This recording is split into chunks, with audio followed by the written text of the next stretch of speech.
hostages. How do you call them? Just over here so that you're Yeah. so that they're in front of the camera. Okay. All right, good evening, everybody.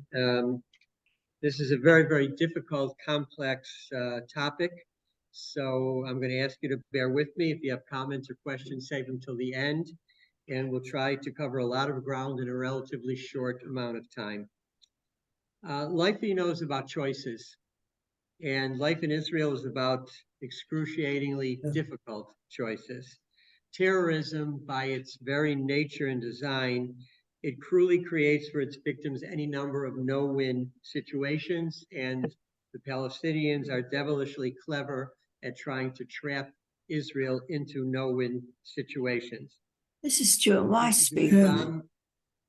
Do we bomb an apartment building or a hospital where terrorists are hiding, knowing that civilian lives will be lost in the process and will, of course, be taken to task internationally? Do we try to follow our instincts, ignore the international pleas, all the protests, for us to show restraint, stress out our relationships with other countries? These are choices that are very difficult, and we face them on a constant basis. People on the Zoom, please mute so I don't hear you. Thank you. But perhaps the most complex dilemma that we're going to face in this war, in this, whether you call it Shabbat HaShorah or whether you call it the Simchat Torah massacre, is the dilemma of the hostages. And I think you can see, if you watched the news yesterday, you can already tell that we're only 3 weeks past hoping that we had gotten somehow over our machloket, our constantly fighting against one another. But now we're going to see a battle royale that's going to take place in the state of Israel about what to do about the hostages. And I fear this is going to tear this country apart, much worse than the judicial reform ever did, unless somehow those who have the capacity are going to put an end to it. And we'll talk about that in a moment. The issue of Pidyon Shvuyim is not something new. Unfortunately, for many hundreds of years, Jews... You were muted, Michael, mute. If you're the host, you can probably mute everybody so it doesn't happen. Where are we? Later on, we can unmute if we need to. Okay. You go to the list of who's there. Go to the bottom, go to the number of people, and they're mute all. Perfect. There you go. Terrific. Okay, sorry about that. So let's start with an understanding of Pidyon Shvuyim. The ransoming of hostages. It's something that unfortunately we have dealt with and been forced to deal with for many hundreds of years. Jews, maybe to our credit, are wealthy, often wealthy and often successful. And in many, many places over many, many centuries, Jews have been taken hostage, and the community essentially has had to come to a decision what to do about it. The Gemara says that Pidyon Shvuyim is a mitzvah rabbah. It's a commandment that includes other commandments. Do not harden your heart. Al tamod b'dam re'echa. Don't stand idly by your brother's blood. V'ahavta l're'echa kamocha. Love your fellow Jew as yourself, etc. And the Gemara and the Mishnah and Gittin talk about the parameters of Pidyon Shvuyim. An individual who wants to can spend whatever he or she likes to redeem himself or a member of the immediate family. But when it comes to a community being asked to do the sacrifice, let's say, or come up with the funds to redeem someone, that's a different story. Although Rambam writes that if you delay in ransoming a murderer, ransoming a captive, you are like a murderer. Nevertheless, the Mishnah says, in a bit of a cryptic comment, it says that we do not ransom individuals or redeem individuals for more than their value because of tikkun olam. Now, we know this phrase tikkun olam with the liberal Jewish community loves to bandy that about, but here it means, the Mishnah says that it has two possibilities.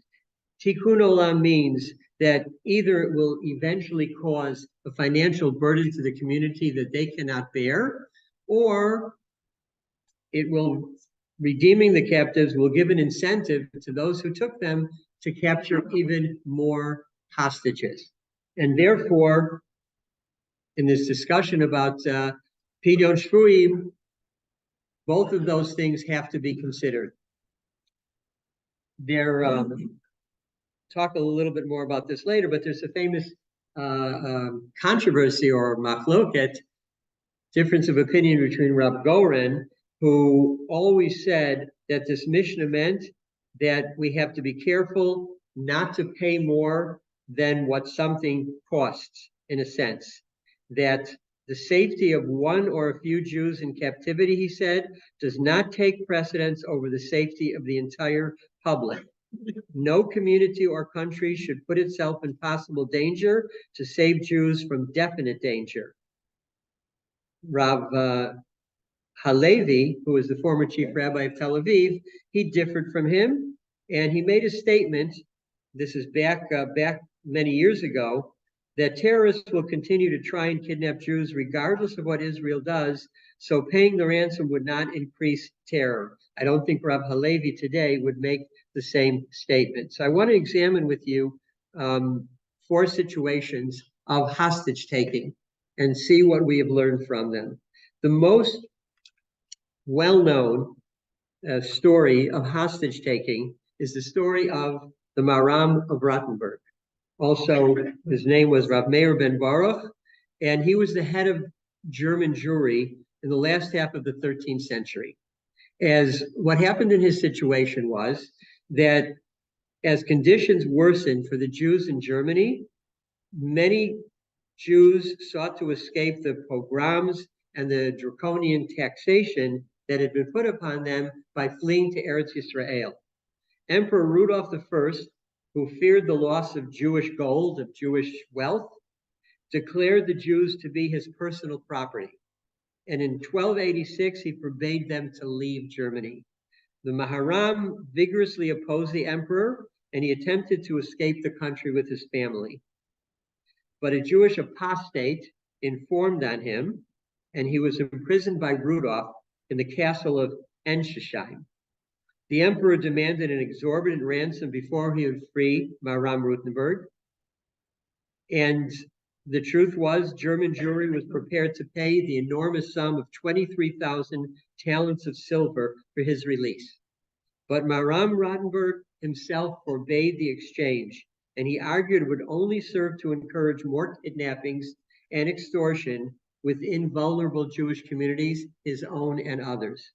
And therefore he languished in prison for 7 years.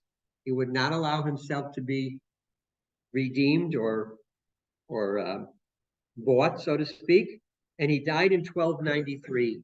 His body was not released for burial until 14 years later, when it was finally redeemed by a wealthy Jew. And that heroic act of self-sacrifice sent the message that there are times when the price of freedom can be too high. And by refusing to pay the blackmail demanded of his people, the Maharam assured that never again would rabbinic leaders be taken hostage. That is one of the famous templates of the idea of Pidyon Shvuim, that there is a limit to what can be paid. The next story is one that some may remember. It goes back to September of 1970. In one day, 4 planes were hijacked. There was a 5th, actually, that they attempted to hijack, but it was an El Al plane, and the pilot put the plane into a deep dive, causing the hijackers, one of them was the infamous Leila Khaled, and they fell to the floor. There was an air marshal on. He shot dead the one hijacker, and she was taken into custody. That plane was never hijacked. 4 others, however, were hijacked. One was a TWA plane. I think it was 740, I believe, if I'm not mistaken. And on that plane was Rav Yitzchak Hutner. he was the Rosh Yeshiva of Yeshivat Chaim Berlin, and a very famous Talmudic star. The plane was taken to Jordan, and the passengers were threatened with death. The students of Rav Hutner got together and decided they were going to raise a large sum of money, and they were going to redeem him, because the same Mishnah that I quoted in the Gemara in Gittin says that although you do not pay a higher price for a Talmid Chacham, you are permitted to. So they came together, they raised a lot of money, and that was their plan. However, the plan was nixed by a group of rabbinic poskim who said, in this case, you cannot do it. Number one, it will only encourage more hijackings of planes. And secondly, they said, there's another factor, the money that you raise to give them would certainly be used either to buy weapons or to pay for more terrorism, which, as you know, is fueled, much of it, by money. And so he was not redeemed or ransomed. The good news is that in the end, and I knew about this story personally because when I was learning in Skokie Yeshiva at the time,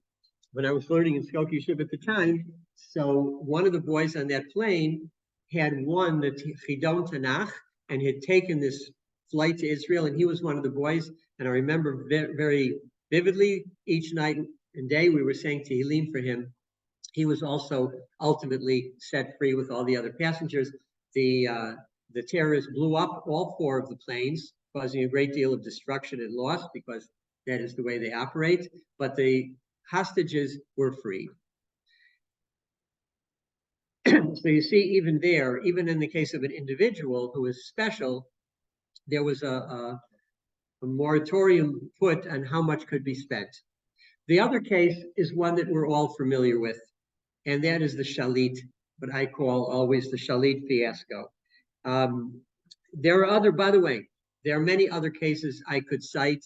You might know of the kidnapping of Nachshon Waxman that took place in 1994 that ended tragically. We know the story of the Entebbe flight that was taken to Uganda, and the freeing of all those hostages with the death, unfortunately, of Yoni Netanyahu. And there's many others. I have actually a table of a number of them. And we've dealt with this almost always on a country-to-country basis. For example, after the Six-Day War, we freed 6,000 Egyptian soldiers that we had captured. We traded them for 11 soldiers. Yom Kippur War, we gave 8,400 Egyptian soldiers their freedom that we had captured in return for 242 of our soldiers.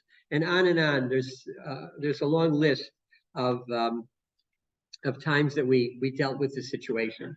Perhaps the most tragic until now was the Shalit case. Shalit was a soldier who, without going into it's a long story, but essentially, as you probably know, that he was kidnapped in June of 2006, and he was ultimately freed in 2011 in return for 1,027 Palestinian terrorists. And there was comments later. This was bitterly debated within the Jewish community, within the Israeli community, because it was one of the most lopsided types of trades for the most vicious, barbaric criminals, terrorists that were held in Israeli jails. Without going into all of them, the Sbarro bombers, the people who planned that, for example, one of the worst cases where they too were freed. There was a tremendous amount of controversy about this. I was, as a bereaved father, I was sent to the Knesset actually by the Almagor Victims of Terror organization to argue with members of the Knesset not to go through with this deal. It was a horrendous deal from the beginning. I will tell you that without getting into my opinion or not opinion of Ehud Olmert, he personally promised, he said, I will never sign this deal, and he never signed it. Unfortunately, his successor, Benjamin Netanyahu, ultimately did sign the deal. there, as I said, was a tremendous amount of rancor and division over it because we understood that this was going to create a disaster for the state of Israel. We didn't know exactly how much of a disaster, but unfortunately we learned, because as soon as these terrorists were freed, what did they begin to do? They began to plan what we witnessed 3 weeks ago. Indeed, the two masterminds of the Gaza massacre were two of the individuals freed in that exchange. One we've already killed, Ken Yirbu, and the second, Yihya Sinwar, is still on the loose, and we'll get him as well. But unfortunately, that damage was done. I argued vehemently that you cannot do this. Yes, we have a soldier, and we would like to redeem that soldier. We have an obligation to our soldiers to some extent, and tell them that we don't leave a soldier behind, even though the Israeli government has done that in a couple of instances. But normally we don't. They have to know that we will come for them. But as we learned from Aram Rottenberg, not at any price, not at the expense of literally thousands of people being killed as a result. But that's what happened. And I remember arguing late into the early morning hours with one of the religious members of the Knesset, who was on the cabinet. The security cabinet voted. As I recall, the vote was the only 3 dissenting votes in the Shalit case, and that was Avigdor Lieberman, Moshe Ya'alon, and Uzi Landau. All the others voted for it. There was tremendous pressure by the prime minister, this individual minister who I spoke to, who in the wee hours of the morning, literally begging him, you are making one of the most horrendous mistakes a human being can make by voting for it. And he told me he was told if he votes against it, he will be out of politics forever. He would be censured by the prime minister. This is what he told me. In the end, the vote went through. Shalit was freed. And the rest, unfortunately, is history. And we're looking at the results of it today. There's a terribly excruciating choice that has to be made. There are 200 plus, we're not even sure how many hostages there are. There is no possibility that we can get back the hostages and wipe out Hamas. That cannot be done. If we were, God forbid, to free 6,000 hardened terrorists, which is what they want, and by the way, not even for all of our kidnapped citizens and soldiers. They've already said, you'll get some back, but not all. But we want all of our terrorists back. If God forbid that would be done, they would form the nucleus. No matter how many terrorists we are able to kill now, they will form the nucleus of a much more dangerous Hamas in the future. So that's beyond question that we cannot do it, and we won't do it, because it would serve to self-destruct this country, I fear, God forbid. But there's going to be a battle royale in the public domain, because we see already yesterday that there were many, I didn't count the numbers, but many of the families and their supporters chanting Kulam Bishvil Kulam, I forget the exact phrase, but we'll give you all your terrorists, you give us all the hostages, and people yelling Akshab, Akshab, Akshab, Akshab, in a very almost out of body kind of protest. And this is what I really fear is the next danger on the horizon, that we have to find a way to solve it. And it's one of those, it's a in a sense, it's a Gordian knot that we are not able to untie. We can't have everything we want. We're going to have to make a tremendous sacrifice. By the way, after the Shalit freeing, many soldiers, almost all of them religious, signed documents that they submitted to the army saying, if I am captured, I do not want to be traded for a terrorist. And there is such a thing in the Israeli army as the Hannibal Protocol. Most people don't know that. The Hannibal Protocol says you never get taken hostage. You kill yourself, even to the extent that if you are in a group, you set off a grenade to kill the soldiers rather than be captured, because it will invariably end up in many, many more deaths. And this is sadly the crisis that we are facing. And I think every one of us feels that we want our citizens and soldiers back.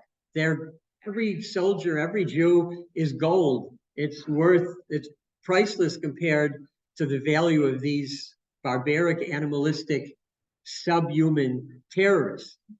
But we also have to face reality and what is going to happen. Not only are we going to strengthen Hamas, but to show that kind of weakness will not only promote even more hostage taking in the future, but it will show all the countries that are watching us now that, at least secretly, I think, want us to rid the world of Hamas. It will show that we are weak and ultimately are not going to prevail in this battle royale against them in every way. As Johnny said, it's an ideology. It's not just the individuals. And we have to show the ideology ourselves that we are going to wipe out terror. And I just, as an aside, and Johnny and I were both writing a lot for the Jerusalem Post. Trust me, they're not paying us enough, but yeah, exactly. We're donating all of our pay for those columns to whatever organization you want, including your own personal one.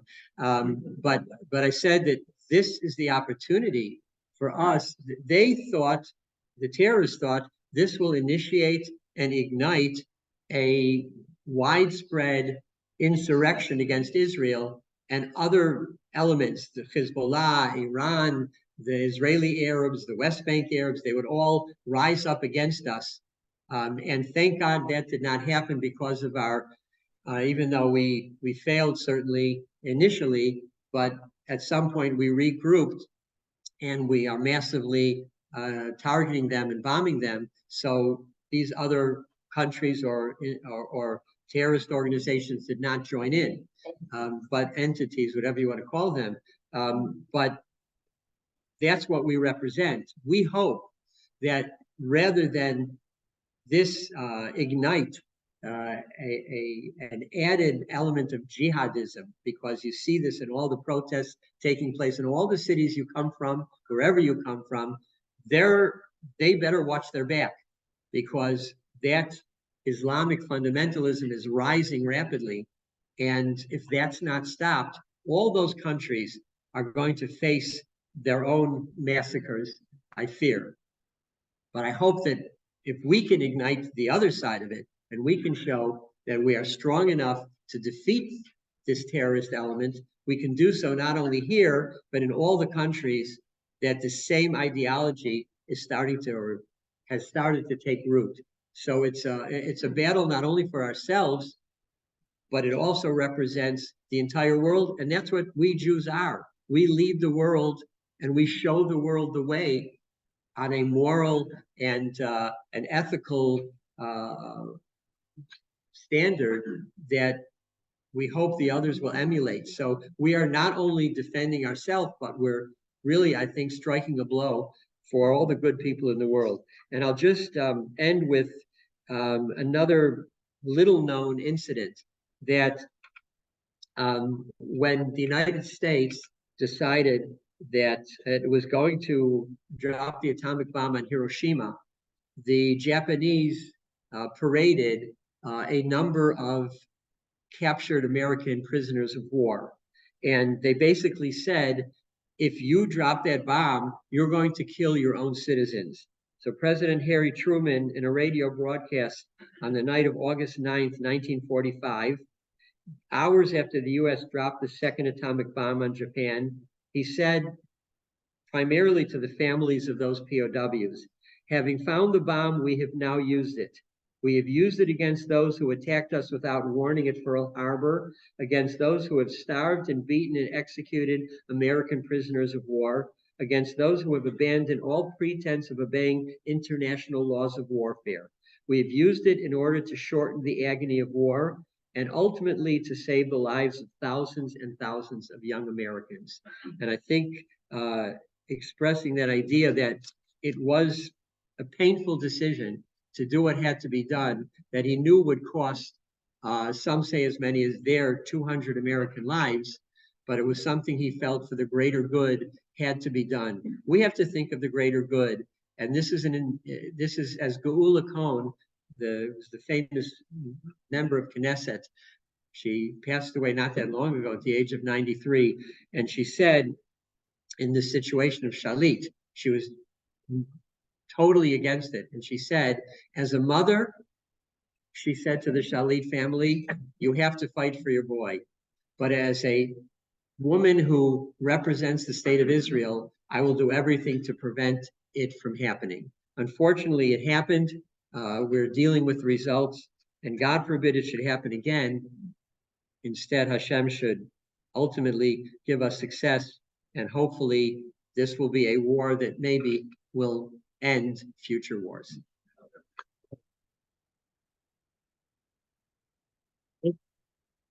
I want to just, before we do that, I felt I should just say very quickly the prayer for the hostages.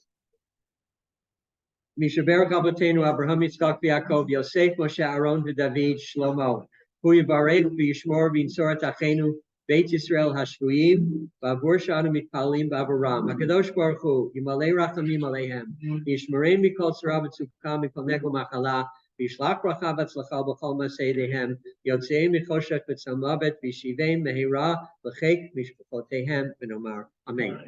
I'm just going to leave. I'll answer a question or two, but I'm going to leave for you here as well prayers for the soldiers, and also the prayer that we just read, among others, that you can collect after all the speed talks are done, that you can use, and it helps to daven. Any question before I go up? Yeah. Yes. Please, if you're asking a question, please put it in question form. Okay, no soliloquies now. There's somebody else waiting to speak. Go ahead.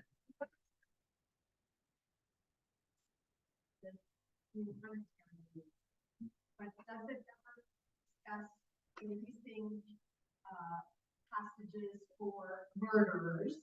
That's the question.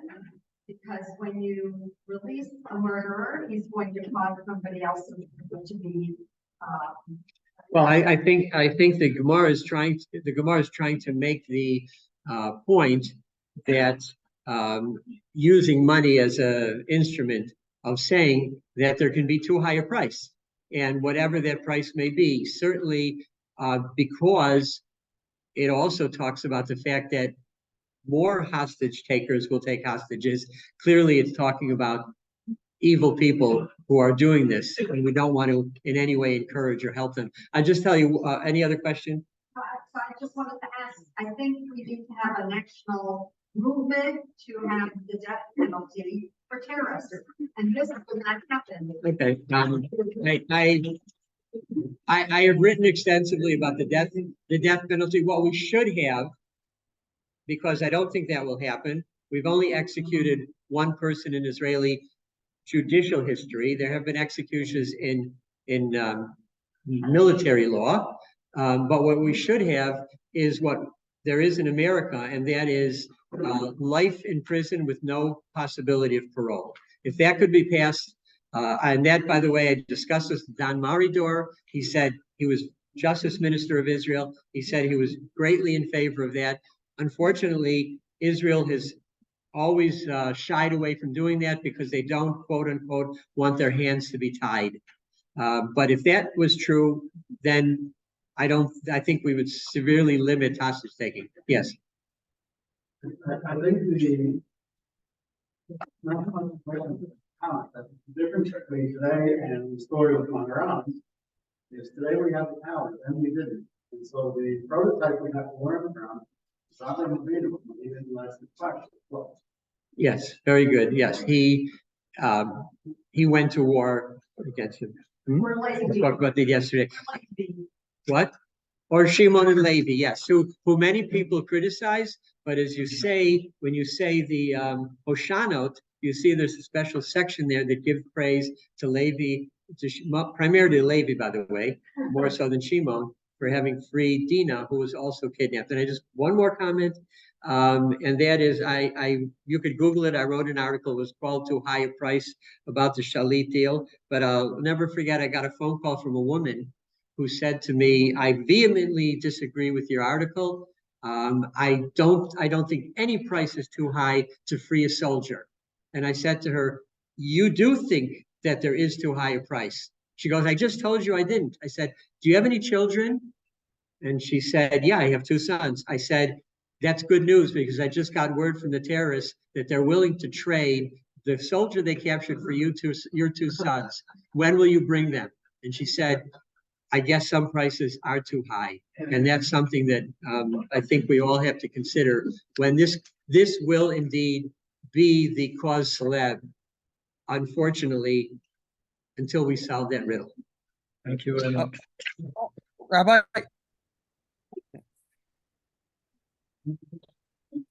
Okay, as if the